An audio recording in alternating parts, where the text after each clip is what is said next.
The dust storm on the moon of Velda had been raging for 9 days when the alarm finally cut through the wind. A young Dravani technician named Ria was scraping ice off her scanner dish when the warning tone started in her helmet.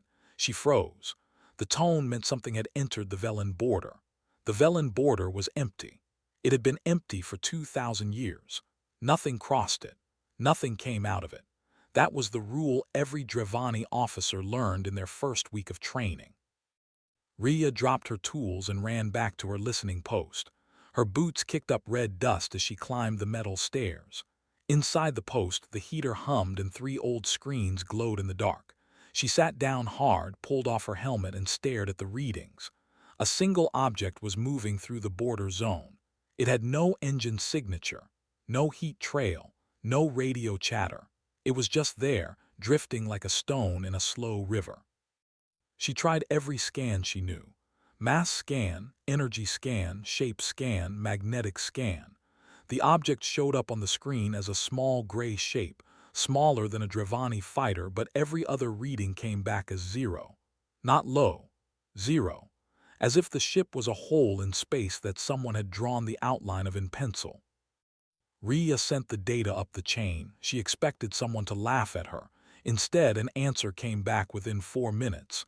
The answer was a single word in red letters, confirm. She confirmed.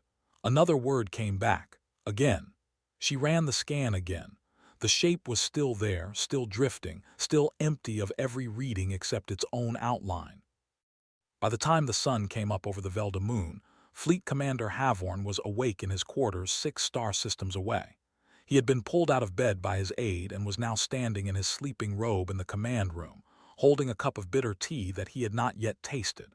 The screen in front of him showed the same small gray shape. He did not like it. He had served 40 years in the Imperial fleet, and he had never seen a ship that gave no readings.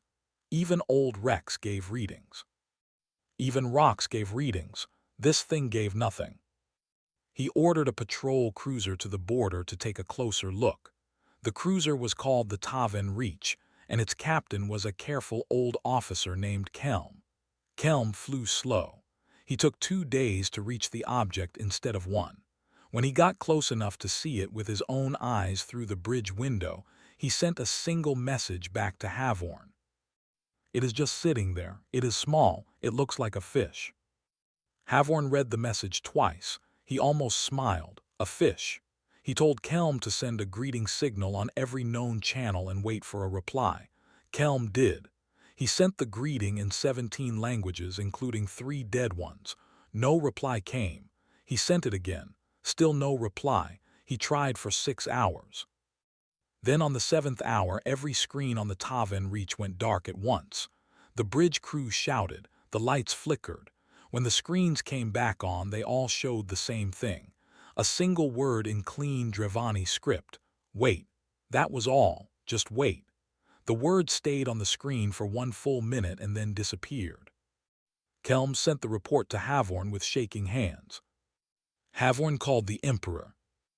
Emperor Tavern was in the middle of breakfast when the call came. He was an old man with a tired face and a long gray beard, and he had ruled the empire for 30 years without much trouble. He listened to Havorn for 2 minutes without saying anything. Then he put down his spoon and walked to his private command room. There he watched the same gray shape on the same screen and read the same one-word message. He asked Havorn one question: whose ship is it? Havorn said he did not know. No one knew. The shape did not match any known design in any Imperial record. He had checked every archive, even the old paper ones in the lower vaults. There was no match. The ship simply did not exist according to any record the Empire had ever kept. Tavern sat down slowly in his big chair. He thought for a long time, then he gave the order. Send a full intercept fleet, 12 heavy cruisers, surround the object, demand identification. If it does not respond, destroy it. The order went out within the hour. Back on the Velda moon, Ria was still at her listening post. She had not slept. She had been watching the small gray shape on her screen for 2 days now. She had begun to feel in a strange way that the shape was watching her back. It made no sense. A ship could not watch anyone, but the feeling stayed. She made a cup of warm root drink to calm herself and sat by the window. Outside, the dust storm had finally stopped. The sky was clear and the stars were sharp. Somewhere out there, 12 cruisers were already moving into position around a small gray ship that had no records and no engines and no voice except for one quiet word. Wait. Rhea looked up at the stars and felt, for the first time in her career, that the Empire might be about to make a very large mistake. She did not know why she felt it. She just did. She finished her drink, put the cup down, and went back to her screen to keep watching. The gray shape had not moved. It was simply there, patient. 12 heavy cruisers dropped out of jump space at the same moment. They came in perfect formation, like beads on a string, and spread out into a wide sphere around the small gray ship. Each cruiser was nearly 2 kilometers long. Each one carried more firepower than 3 small planets put together. Their weapon ports opened in unison. Their shields flared blue and bright. The sphere closed tight around the tiny target in the middle. The Dravani called this the Iron Net. No ship had ever escaped it. No ship had ever survived it. The lead cruiser was called the Havar Crown. Commander Havorn himself stood on its bridge, hands behind his back, watching the small gray shape through the main window. From this close, the ship looked even stranger than the scans had shown. It had no clear front or back. It had no engines. It had no visible weapons. It looked smooth, like a polished river stone, and its surface seemed to shift colors very slowly, from soft gray to soft blue and back again. Havorn keyed his microphone. He spoke in calm, clear Dravani. "This is Fleet Commander Havorn of the Dravani Empire. You have entered restricted space. Identify yourself or be destroyed." He waited. He counted to 30. Nothing happened. He spoke again, this time in the old trade tongue.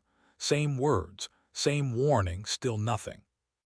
Beside him, his weapons officer asked permission to fire a warning shot. Havorn nodded.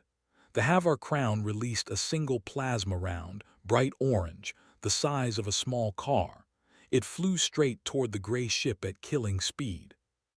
It never arrived. The plasma round simply stopped existing about 10 meters from the gray ship. It did not explode. It did not bounce. It did not get shot down.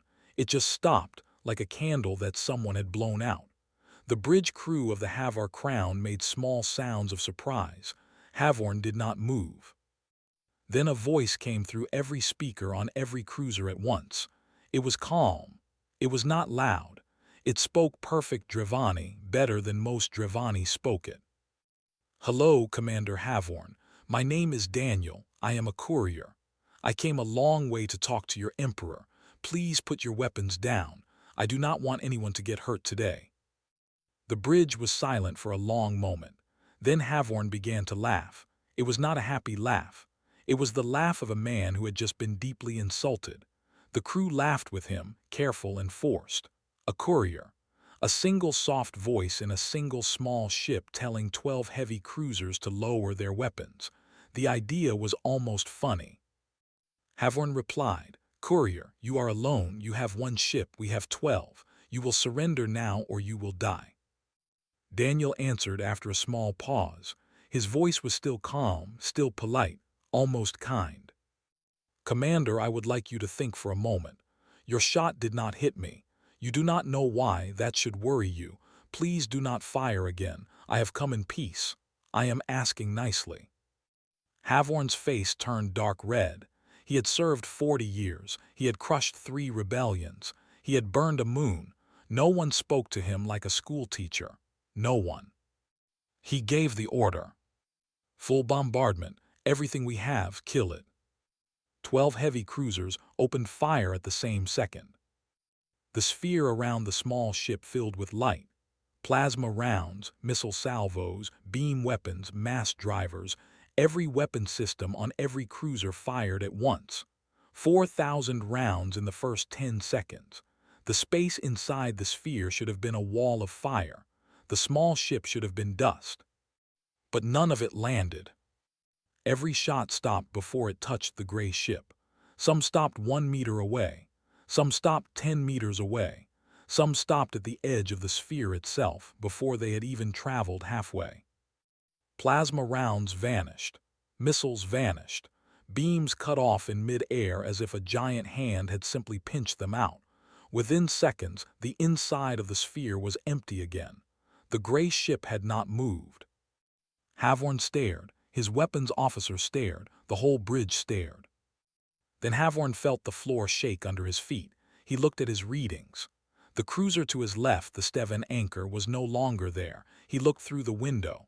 The Steven anchor was gone, not destroyed. Gone. There was no debris, no fire, no bodies, just empty space where a 2-kilometer warship had been floating one breath ago. Then the cruiser to his right vanished. Then the one above him. One by one, the heavy cruisers of the Iron Net faded out of existence. The crews, the hulls, the shields, the engines, everything. There was no light, no sound, no shock wave. They were simply being switched off like lamps in a long hallway, one after another after another. Havorn shouted into his microphone, "Stop, stop, please stop, we surrender." The voice came back, gentle, tired. "I am sorry, Commander, I did try to warn you. Do not worry, your crews are safe. I have moved them somewhere quiet. They will be returned in a few days." The last cruiser to vanish was the Havar Crown. Havorn felt no pain. He felt no fall.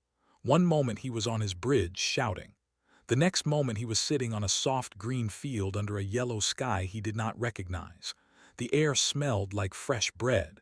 His crew was around him, all of them, alive and confused. There was a small wooden table nearby with cups of warm water on it. Above his head, somewhere very far away, the small gray ship resumed its slow, patient drift toward the Imperial capital. News of the missing fleet reached the Imperial capital before sunrise. A low-ranking signal clerk named Bevan was the first to see it. He was eating a piece of dry bread at his desk when 12 cruiser tracking lights blinked out on his map in less than 1 minute. He swallowed the bread the wrong way and choked. By the time he stopped coughing, the map was empty. 12 cruisers had simply stopped reporting at the same time. Bevan ran. He ran past 3 security checkpoints without showing his pass.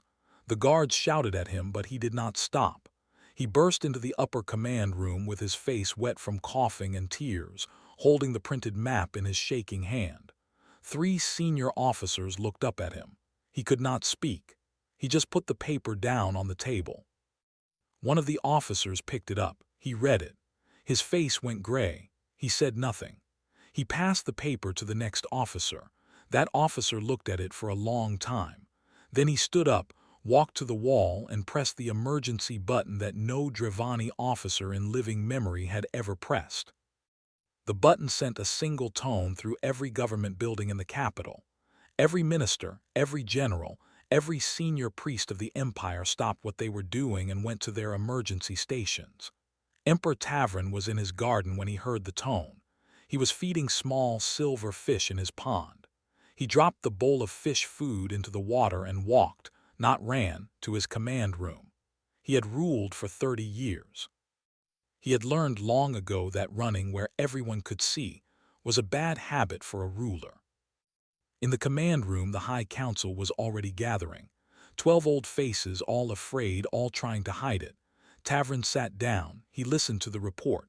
12 cruisers gone. No fire, no debris, no bodies. The small gray ship still drifting. Heading now confirmed. Direction of travel, capital world. Time of arrival, 3 days. The room exploded into shouting. One counselor wanted to flee the capital at once. Another wanted to surrender to the unknown enemy by radio. A third wanted to raise every defense weapon on the planet. A fourth wanted to call the old enemy empires of the empire and beg them for help. Tavern listened to all of it without speaking. When the shouting died down, he raised one hand. The room went still. He spoke softly. "We will not run. We will not beg. We will not surrender to a voice we have never met.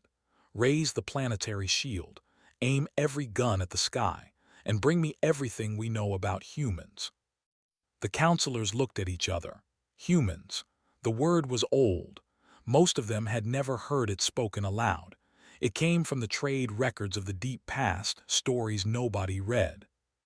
Tavern turned to a young analyst standing in the corner. She had been called up from Velda just one day ago. Her name was Rhea. She was the one who had first seen the gray shape on her scanner. Tavern remembered the name from the report. He pointed at her. You find everything we have on humans. Old records, new records, trade logs, anything. You have 6 hours. Rhea bowed and ran from the room. She spent the next 6 hours in the lower archives. The archives were a long stone hallway under the palace where the Empire kept its oldest paper records. The lights were dim. The air smelled of dust and old leather. She walked past row after row of shelves until she found the section marked outer border trade logs. She pulled down every book that looked older than 500 years. She sat on the cold floor and read by the light of a small lamp. For a long time she found nothing. Most of the old books were about lost trade routes and dead alien races. Then, in the 4th hour, she opened a brown leather book that was so old its pages flaked at the corners. Inside, on page 210, she found a single handwritten line in faded ink. The humans came today. They are small. They are soft. They are kind. Do not test them. We tested them once. We did not test them twice. That was it. That was the only line about humans in the entire archive. Just one warning from a long-dead captain. Rhea copied the line onto a clean sheet of paper and ran back up to the command room. She handed the paper to the Emperor without a word. Tavern read it. He read it again. He held it for a long moment in his old hand. Then he put it down very carefully on the table, as if it were a small living thing that might bite him. He did not throw it. He did not shout. He simply looked at his counselors and said very quietly that the Empire may have made a mistake somewhere in its long history. He did not know where. He did not know when. But the mistake was now floating in space, very small, very patient, heading toward his capital. He told Rhea to stay close. She might be useful. She bowed and stood by the wall. Outside the windows of the command room, the sky was clear and blue. Somewhere far above the clouds, the planetary shield was warming up. Below, the capital city was being told nothing. The people walked to work and laughed with their children. They did not know that a gray ship the size of a fish was coming to visit them, and that no weapon in the Empire had been able to scratch it. Tavern sat in his big chair and waited. A pigeon landed on the windowsill of the Imperial command room on the 2nd day. It was a small gray bird with one bent feather on its tail. It tapped the glass twice with its beak, looked inside with one black eye, and flew away. Rhea saw it. She did not know why she remembered it later. She just did. The capital had begun to feel strange. The sky was still blue. The fruit sellers still shouted their prices. But the air felt heavy, like the moment before a thunderstorm. People in the streets had started to look up at the sky for no reason. Children stopped playing in the open. Dogs would not eat. Even the small silver fish in the Emperor's pond had moved to the deepest corner and refused to come out. The Empire had spent the last day calling for help. Tavern himself had spoken to 7 neighboring rulers on the long-range radio. He had not begged. A Dravani emperor did not beg. But he had asked in careful words for ships, for soldiers, for anything. Each ruler had given the same answer. They had heard what happened to the 12 cruisers. They were sorry. They would not be coming. Now on the 2nd day he stood at the window of his command room and watched his city. The gray ship was due to arrive the next morning. The planetary shield was at full power. Every gun on the surface was aimed at the sky. 6 million soldiers were at their stations. None of them, Tavern knew, would matter. 12 heavy cruisers had not mattered. 6 million soldiers would not matter either. He had read the old captain's line 100 times by now. Do not test them. We did not test them twice. Rhea stood behind him with a small data tablet. She had spent the night going through every record in the archive a 2nd time. She had found 3 more mentions of humans. All 3 were just as short. All 3 said the same thing in different words. Small, soft, kind, patient. and one new word, generous. That last word bothered her most of all. Generous was not a word the Empire used about other races.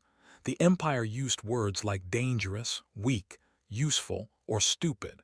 Generous belonged to a different kind of story, a story the Empire did not know how to read. Tavrin turned from the window.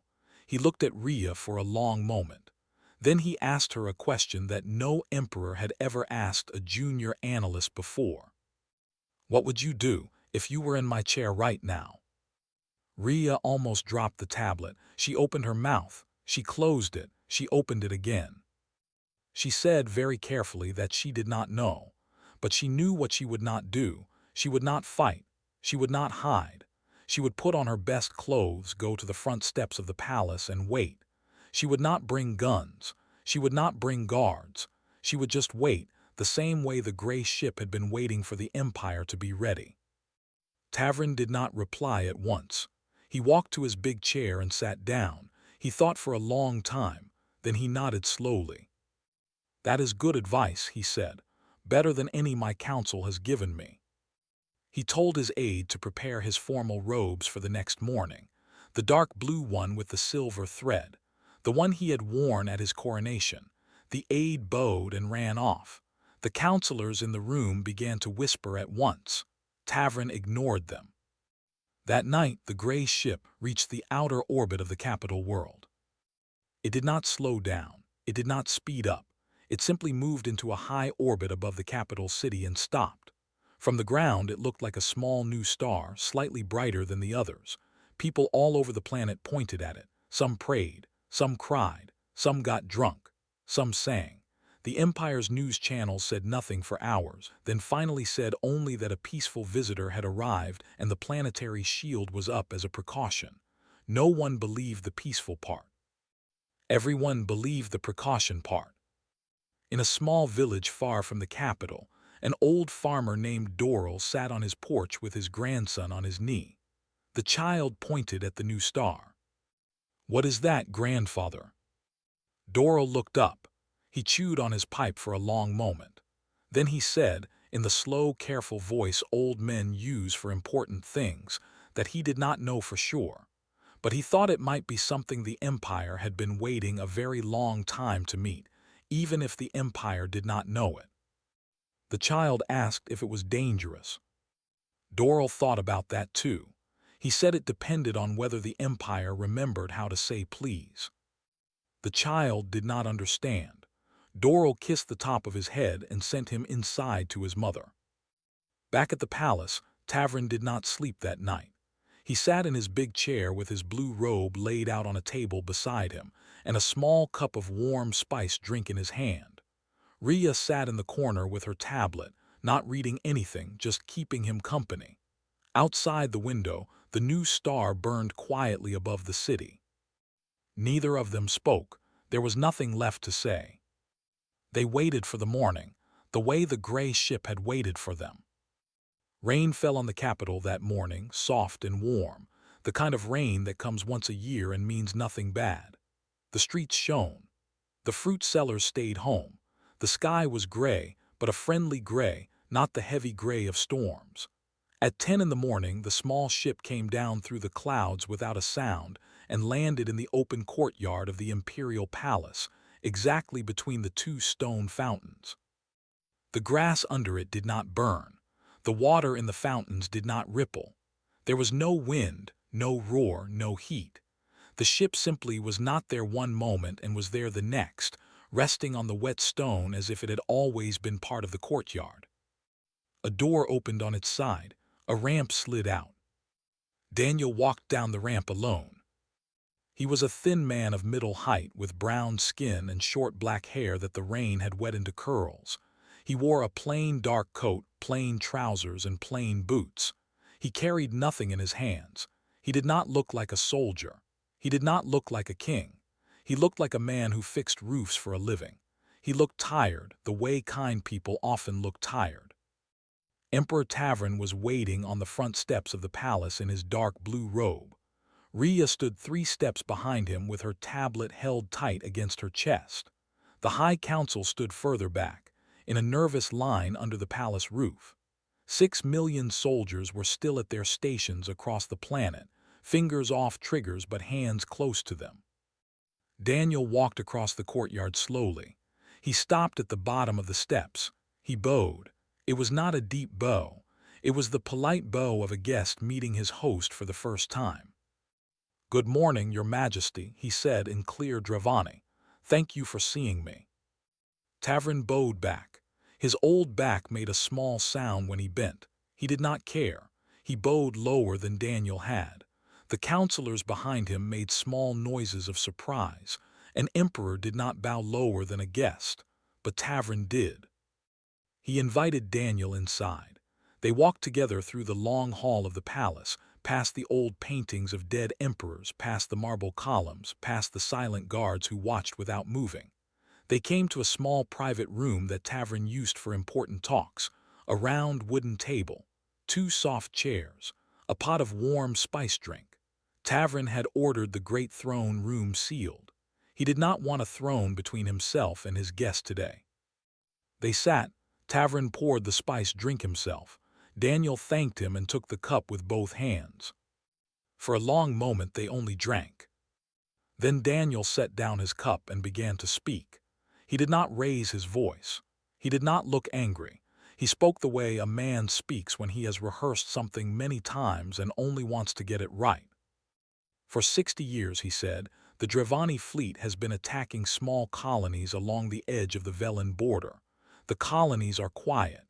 The colonies do not fight back. The Dravani take their food, their water, their children sometimes, and burn the rest. The Dravani do this every few seasons. The Dravani think the colonies belong to no one." Tavern did not speak. He knew of these raids. He had signed the orders himself long ago when he was younger. The colonies had no flag, no defense, no allies. The Empire had treated them like wild fruit, free for the picking. "The colonies are human," Daniel said. Tavern closed his eyes. "For 60 years," Daniel went on, "the Human Council has tried to talk to the Dravani. They sent letters through trade ships. The letters were burned. They sent envoys through neutral worlds. The envoys were turned away. They sent warnings through the deep radio bands. The warnings were ignored. The humans were patient. They are very patient, but patience is a thing that has a bottom like a well. A few years ago, the well ran dry. The Human Council voted. They chose to send one courier, me. They told me to deliver a message to your throne. They told me to be polite. They told me not to hurt anyone if I could help it." Daniel paused. He looked at the spice drink. He smiled a small, sad smile. "Your fleet shot at me, Your Majesty. I moved them. They are safe.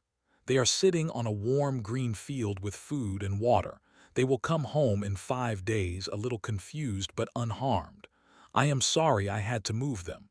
I did try to ask first." Tavern opened his eyes. He looked at Daniel for a long time. Then he asked in a quiet old voice what the humans wanted. Daniel reached into his coat. He took out a small clear data crystal, the size of a thumbnail. He set it on the table between them. "This is a treaty," he said. "It asks for 3 things. Stop the raids. Return the colony land you have taken. Open honest trade. That is all. We do not want tribute. We do not want your throne, your wealth, or your worship. We only want you to stop hurting us and to talk to us like neighbors." Tavern stared at the small crystal. It looked very small for something so heavy. Daniel stood. He bowed again. "I will wait outside, Your Majesty. Take all the time you need. The rain is nice."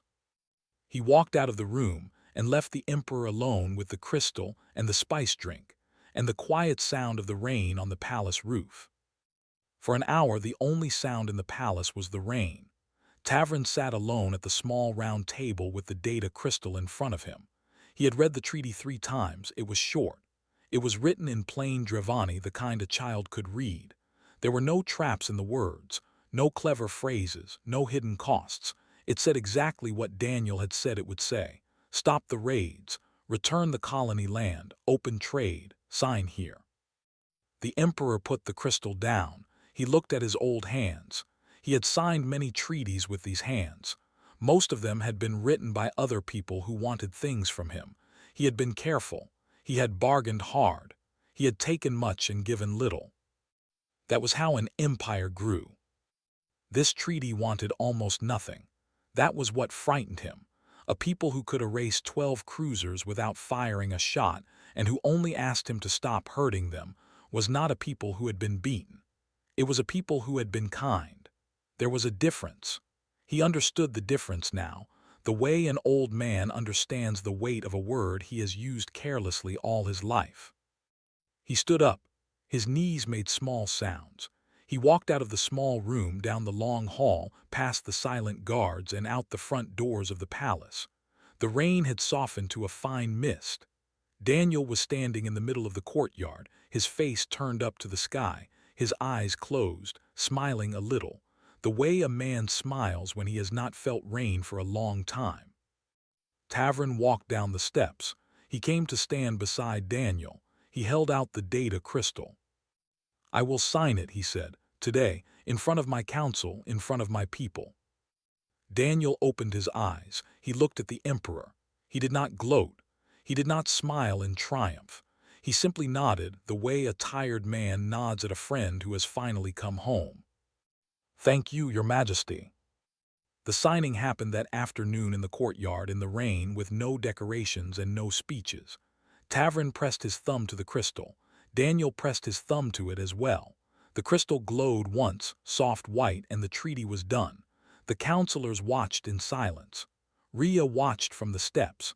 She was crying, although she did not know why. She wiped her face with her sleeve and kept watching. Daniel turned to Tavern when it was over. "Your fleet will come home in 5 days," he said. "Your soldiers are well. They have been given good food. The cruisers are slightly damaged but mostly fine. I will send them all back together. I am sorry for the trouble." Tavern shook his head. He could not speak for a moment. Then he found his voice. "The trouble," he said slowly, "was mine to make. The trouble was old. The trouble was 60 years long. You ended it with a courier and a polite voice. I will not forget that." Daniel smiled. He bowed one last time. Then he walked back to his small gray ship. At the ramp he turned. He called out to Rhea. She jumped. She had not expected him to know her name. "Young analyst," he said, "you read the old log in the archive. You found the warning. I read your report. You did good work. Keep doing good work. Your empire will need people like you in the years to come." Then he stepped inside the ship. The ramp slid up. The door closed. The small gray ship rose straight up into the misty sky without a sound. It went through the clouds and was gone. The new star in the sky was gone too, just like that. The counselors began to talk all at once. The guards relaxed. The rain kept falling. Tavern walked back up the steps slowly, as if he had aged 10 more years in one afternoon. He stopped beside Rhea. He took the silver pin from his own collar, the small pin shaped like the Imperial mark, and he pressed it into her hand. "You are now my advisor on human matters," he said. "You will have an office. You will have staff. You will help me build something new between our peoples. Do not say no. I am too old to argue today." Rhea could not speak. She closed her hand around the silver pin. In a small village far from the capital, the old farmer Doral was sitting on his porch when his grandson came running out to tell him that the new star in the sky had gone away. Doral nodded. He chewed his pipe. He said that was a good sign. The boy asked why. Doral said it meant the Empire had remembered how to say please. Across 47 star systems, the news began to spread. Slowly at first in whispers, then in newspapers, then in songs. The Dravani Empire had signed a treaty with a people called humans. The Empire had not been beaten. The Empire had not been conquered. The Empire had only been asked, very politely, to stop. And the Empire had finally listened. 5 days later, the 12 missing cruisers came home.